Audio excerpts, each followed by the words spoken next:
Clasificación B, bajo supervisión de un adulto.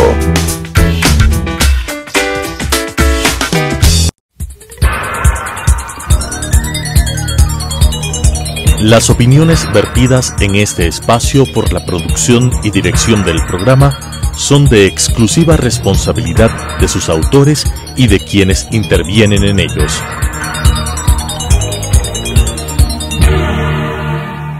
Telesucesos Canal 29 presenta Enfoques, pensamiento libre y crítico.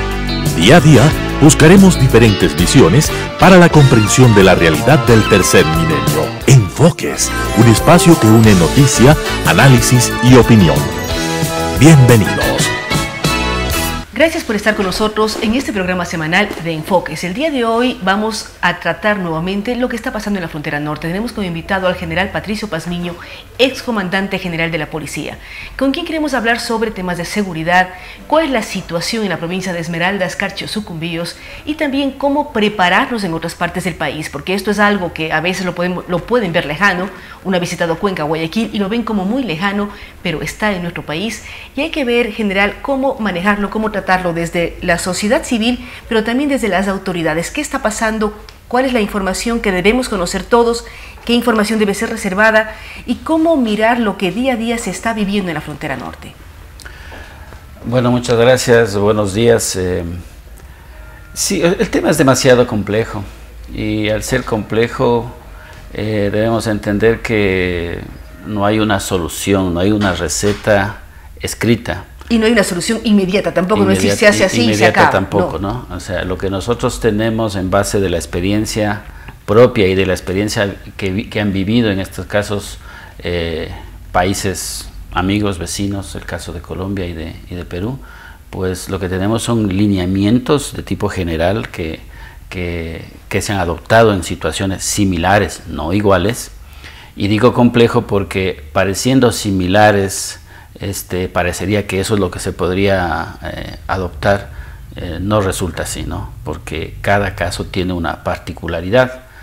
En términos generales podemos decir que se ha venido haciendo lo que la técnica y los protocolos mandan en este tipo de casos, más allá de que hay también cosas que podemos decir que no se han hecho de manera adecuada. Yo no quisiera utilizar la palabra han sido mal hechos. ¿Por qué hemos sido reactivos y no proactivos? Es decir, desde que se dio el primer atentado, por decirlo así, en el cuartel de policía, esperamos a que pase eso y no actuamos antes. ¿Qué pasa con inteligencia? ¿Qué pasa con varios sectores para mirar la situación y estar preparados o evitar que se den atentados? No se diga el tema de secuestros, ya sea el tema de los periodistas, de la pareja de Santo Domingo, o lo que ha pasado con las 4 vidas de las Fuerzas Armadas que se han perdido en el mundo de los marinos. Yo siempre quiero hablar desde el punto de vista técnico, ¿no? Estos escenarios ya estuvieron planteados, estos escenarios ya se vinieron manejando desde cuando se vinieron realizando los procesos de la firma de la paz en Colombia.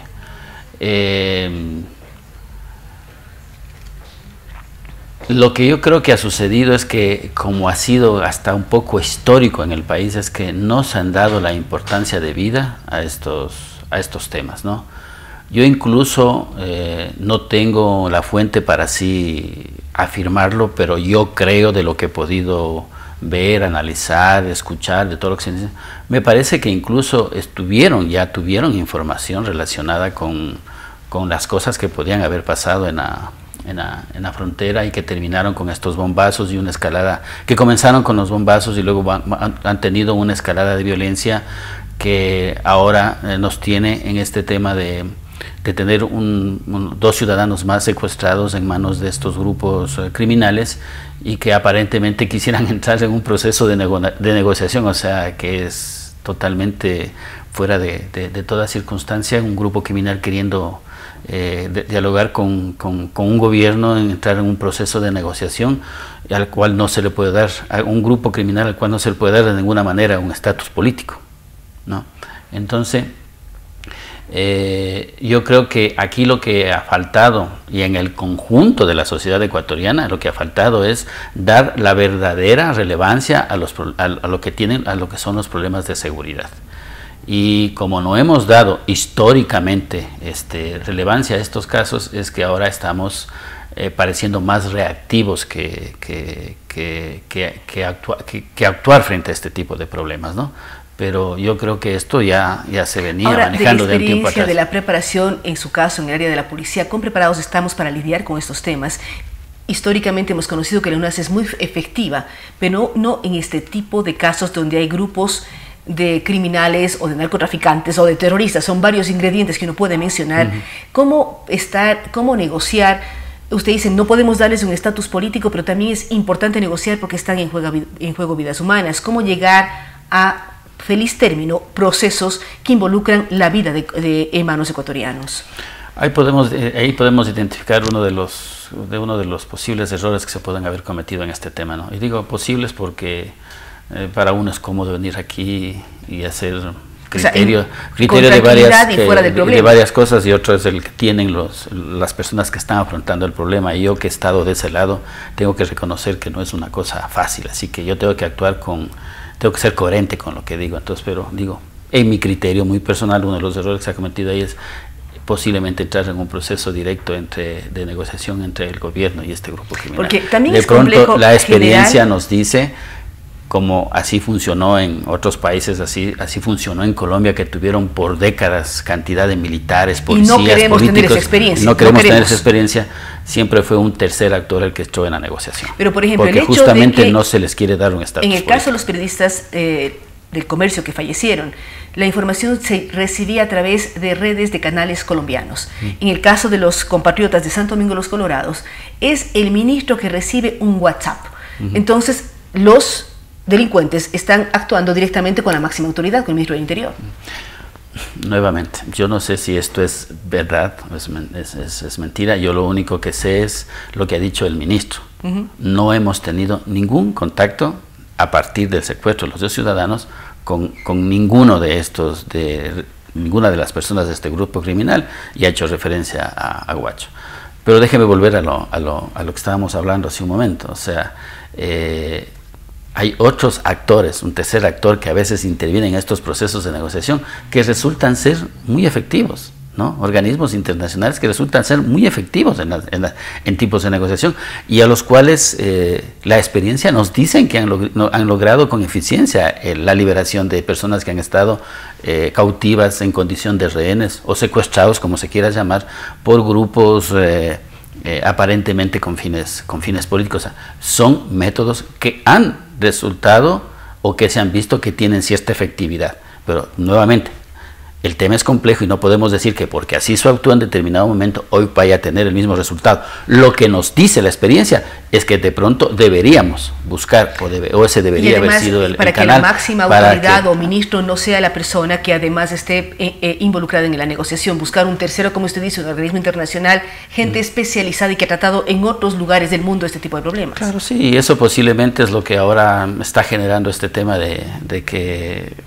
las autoridades, en lugar de tener una tranquilidad para seguir generando el tema, están con un condicionamiento que está por terminar y que para mí abona a ser todavía mucho más complejo el tema. Ahora, miramos la frontera norte, pero ¿cuán preparados estamos más allá de la frontera norte, en las otras ciudades del país, en otros lugares del Ecuador? ¿Hay riesgo de que se den brotes de violencia en que involucren a estos grupos de delincuentes, o como se les llame, estos grupos que están generando problemática? ¿Cuán involucrados están en otras ciudades y en otros sectores del Ecuador? Siempre es una posibilidad, es un escenario de que el problema desborde no solamente en el sector de la frontera norte, lo que tiene que ver la provincia de Esmeraldas y el departamento de Nariño en Colombia, básicamente, concretamente Tumaco y San Lorenzo, ¿no? En Ipiales al segundo del grupo, entonces eso es ya con Tulcán. Sabemos que el problema no solamente es el departamento de Nariño, sino también Putumayo, lo que comprende la provincia de Esmeraldas nuestra, Carchi y parte de Sucumbíos, ¿no es cierto? Entonces, el problema puede desbordarse, el problema puede salir incluso de la frontera y reflejarse en otros sitios. Ese siempre es un escenario, y entiendo yo que el esfuerzo que están haciendo las autoridades y tanto Policía Nacional como Fuerzas Armadas incluye ese escenario, y se estarán tomando todos los recaudos del caso. Pero como bien lo decía usted hace unos minutos, no todo lo que se sabe se puede hacer público ni se puede tratar mediáticamente. Es más, se aconseja que este tipo de casos no tengan un manejo excesivamente mediático. Además, los terroristas de pronto buscan también ser estrellas mediáticas y darse a conocer de diferentes formas. Antes de ir a una pausa en donde queremos pedir a Óscar Montero que se sume, quería preguntarle a usted el tema de inteligencia policial, los contactos con Interpol, otras redes internacionales, ¿está funcionando bien para este tipo de temas en donde no solamente Ecuador actúa, sino es una red en donde se involucra Colombia, se involucra Estados Unidos y una serie de departamentos de policía y de inteligencia de otras partes del mundo? El tema del crimen organizado está bien concebido desde décadas atrás, y desde décadas atrás se ha trabajado y se ha llegado al entendimiento que la cooperación internacional es un elemento fundamental en el tema de la lucha contra el crimen organizado, y por lo tanto la cooperación internacional, tanto bilateral como regional, ¿no es cierto?, yo creo que ha venido funcionando de manera adecuada. Respecto a esos canales están activados, y podemos hablar de algunos en específicos en determinado momento. Yo creo que están activados. Nuevamente aquí la interrogante es si esos canales que están previstos y que siempre están activados, o sea, estuvieron adecuadamente inteligenciados de lo que se venía de manera corta, en el corto tiempo, en lo que tiene que ver a la frontera, ¿no? Habría que hacer un análisis, pero lamentablemente hemos perdido vidas ecuatorianas. Gracias al general Patricio Pazmiño. Vamos a continuar con él y vamos a pedir al analista internacional Óscar Montero que se sume a este diálogo. La preocupación está, el general Pazmiño es muy claro al decir hay que buscar un tercero para que apoye en negociación. Se ha hecho en diferentes partes del mundo, organismos internacionales, personas especializadas para que apoyen a precautelar la vida de los compatriotas ecuatorianos, pero al mismo tiempo de buscar soluciones importantes. Hay preocupación también que se presenten problemas en otros lugares del país, pero esperamos que efectivamente haya una interconexión de departamentos de inteligencia, de policía, de Fuerzas Armadas que interactúen de manera proactiva antes que los hechos se den y logremos detectar problemas. Vamos a ir a una pausa, luego de la cual estaremos dialogando con el general Pazmiño y el doctor Óscar Montero. Enfoques, un espacio que une noticia, análisis y opinión. Gracias por continuar con nosotros aquí en Enfoques. Damos la bienvenida a Óscar Montero, con quien vamos a continuar este diálogo sobre la situación en la frontera norte. Óscar, como analista, mirar las otras aristas, ¿qué podemos hacer? Porque la preocupación ya de todos los ciudadanos ecuatorianos es cómo enfrentar, cómo analizar, cómo evaluar lo que está pasando en la frontera norte y también cómo evaluar la acción y las decisiones que se han tomado desde el gobierno nacional. Bueno, yo creo que aquí hay diferentes elementos que debemos empezar a trabajar. En primer lugar, creo que es un problema binacional, no es un problema única y exclusivamente de Ecuador. Y por tanto esto claro, pasa... hace una semana el embajador Marcelo Fernández de Córdoba decía es un tema global, porque hay países productores, países que comercializan y países que compran la droga. Sí, claro, en ese sentido, si vemos el tema del narcotráfico, estamos hablando de un problema global. Pero el caso que nosotros enfrentamos en este momento justo en Frontera Norte es un tema que debemos de tratar binacionalmente. Y para eso requerimos que efectivamente nuestra Cancillería empiece a trabajar en el problema que realmente tenemos, ¿no? Que es mucho, yo creo que tiene una dimensión mayor que la que el gobierno al inicio pensó. En este momento yo creo que ya están claros de cuál es la dimensión de este problema.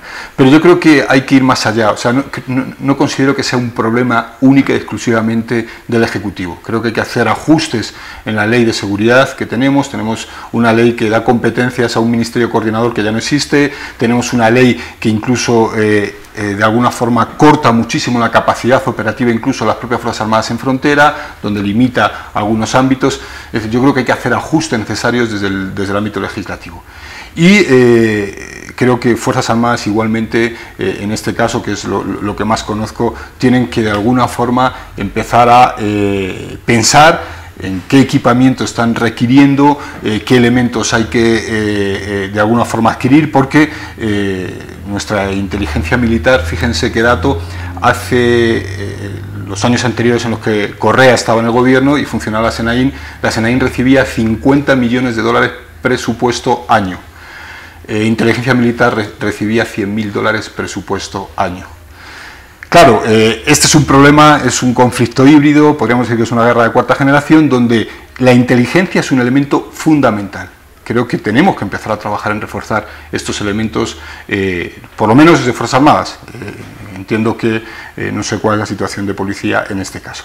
Pero además creo que no es solo un tema de militarizar la frontera. Creo que también hay que ubicar la presencia del Estado en esta zona, que es una zona desfavorecida socialmente, una zona en subdesarrollo, donde hay que empezar a invertir, donde el Estado tiene que tener presencia, tiene que tener escuelas. Pero ¿cómo romper la idea? Porque de hay inversión en puentes, hay inversión en carreteras, pero en cambio sigue siendo una población en pleno subdesarrollo y con una serie de problemáticas. Hemos visto cómo han evacuado Mataje, hay muchos pobladores de Mataje que están, se habla de 7.000 desplazados al menos de la frontera ecuatoriana, es decir, hay una serie de elementos complejos.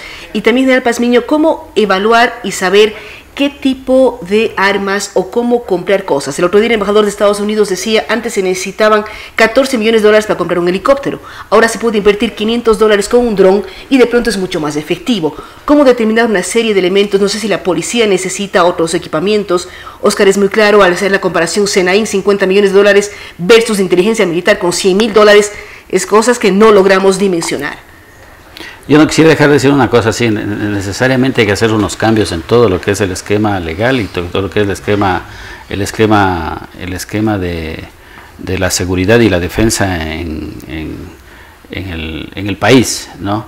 Bien lo decía, ya no hay un ministerio que era el que fungía como una secretaría ejecutiva del tema del Consejo de Seguridad Pública y del Estado.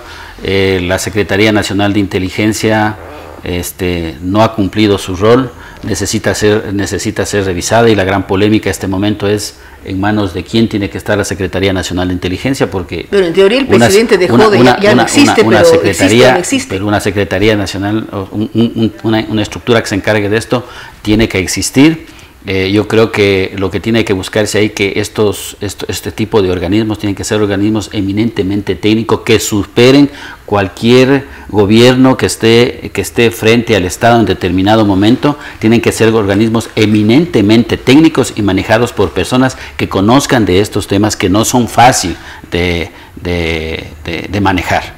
Y entonces ahí estos organismos van a comenzar a cumplir el rol que necesita que el Estado cumpla, porque la seguridad es un bien, es un capital que todo país necesita para su desarrollo. Ahora bien, si nosotros estamos enfrentando a crimen organizado en una área extremadamente complicada para realizar cualquier tipo de operaciones, indudablemente que incluso tiene que comenzarse a revisar y mirar la forma como actúa Fuerzas Armadas y Policía en estos terrenos, en estos escenarios, ¿no? Primero, lo que hay que decir es que tenemos que tener claras cuál es la misión de Fuerzas Armadas y cuál es la misión de la Policía Nacional. La una es defensa y la otra es seguridad ciudadana, en los dos ámbitos. Pero en el tema de frontera no hay una línea que marque esos dos escenarios así tácitamente como puede ser en una ciudad, en un sitio urbano. ¿Dónde comienza la frontera? ¿Dónde comienzan las operaciones de defensa y dónde comienzan las operaciones de seguridad? Eso es imposible de marcar. Necesariamente en frontera, necesariamente en selva, las dos misiones se van a superponer una sobre la otra. Entonces van a tener que Fuerzas Armadas y Policía Nacional en esta parte trabajar de manera conjunta, pero sin perder el norte de cuál es la misión de cada una de las instituciones. No podemos militarizar a la policía como se ha hecho históricamente en el país, descuidándole su misión natural, que es la seguridad ciudadana, y no se puede policiar a Fuerzas Armadas, ¿no?, descuidándoles de su misión de defensa del Estado. Lo que hay es que buscar los verdaderos mecanismos de coordinación para que las dos instituciones en estos territorios, en estos ambientes, puedan trabajar. Ahora, ¿qué tipo de equipamientos van a necesitar? Ahí tenemos primero una área que está cruzada por el río Mataje, que es una importante vía de traslado no solo de drogas, de químicos, de muchas cosas. Entonces ahí se necesita una capacidad, digamos, que le permita operar en agua, ¿no es cierto? Segundo, las operaciones por vía terrestre son muy difíciles para movilizarse, por lo tanto las operaciones aerotransportadas son de suma importancia. Pero hemos de entender que hay fuerzas ilegales que tienen incluso una capacidad de antiaérea, por así decirlo, entonces hay que ver qué tipo de equipamiento pueden tener este tipo de cosas, ¿no es cierto? Entonces estamos hablando de operaciones aerotransportadas que requieren cierta capacidad. Esas operaciones pueden hacerse a través de como decían hace un momento, a través de drones, ¿no? Puede también hacerse a través de otro tipo de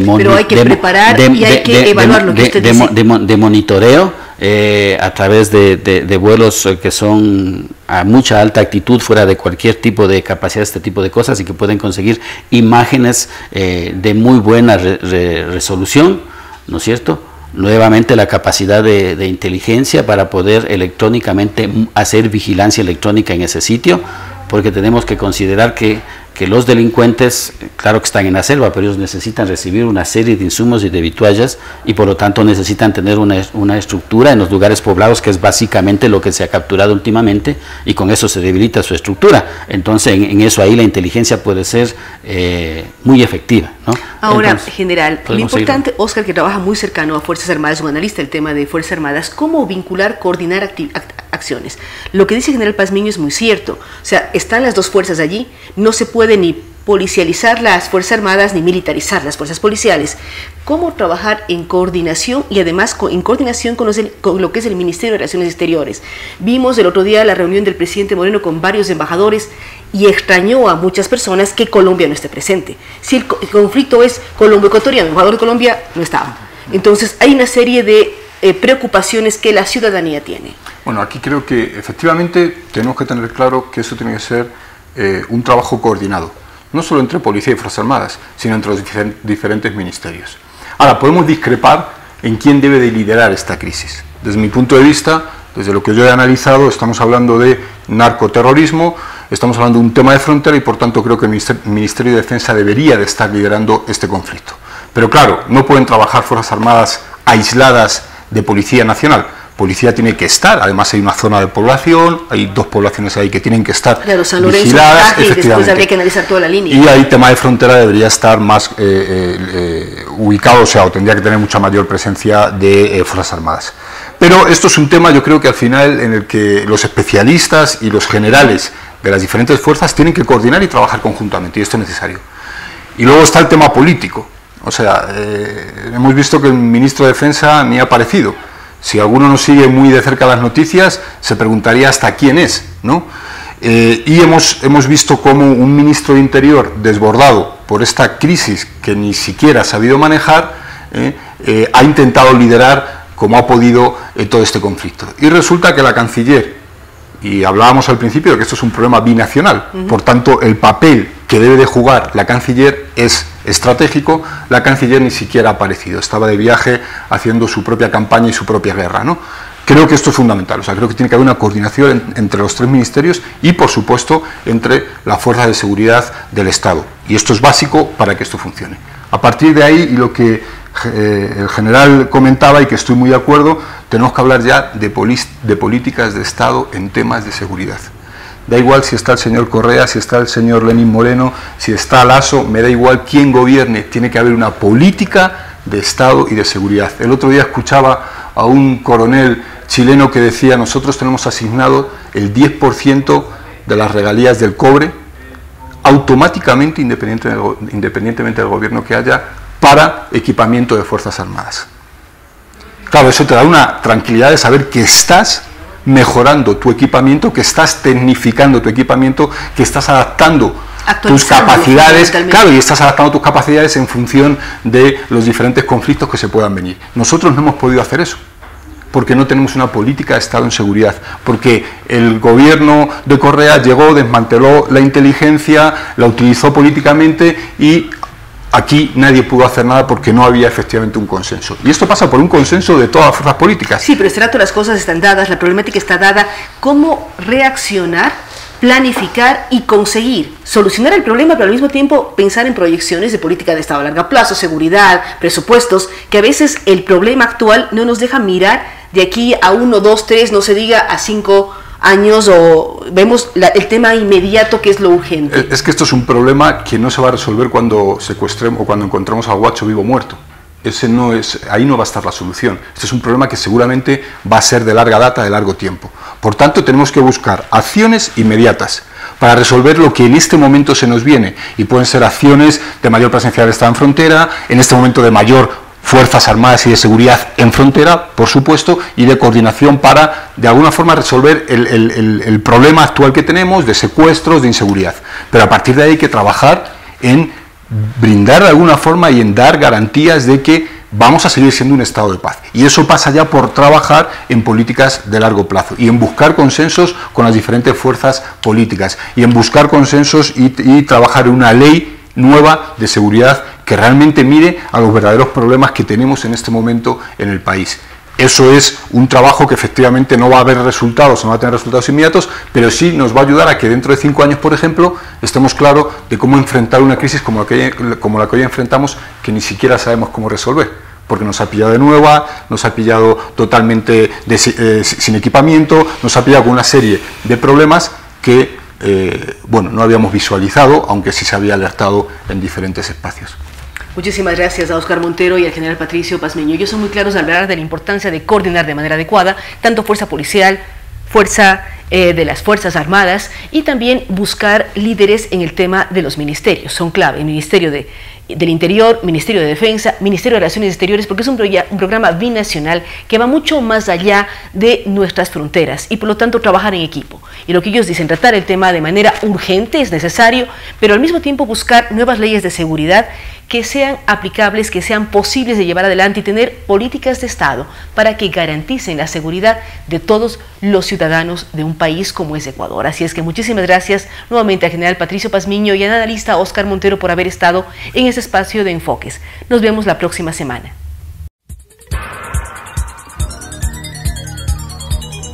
Las opiniones vertidas en este espacio por la producción y dirección del programa son de exclusiva responsabilidad de sus autores y de quienes intervienen en ellos.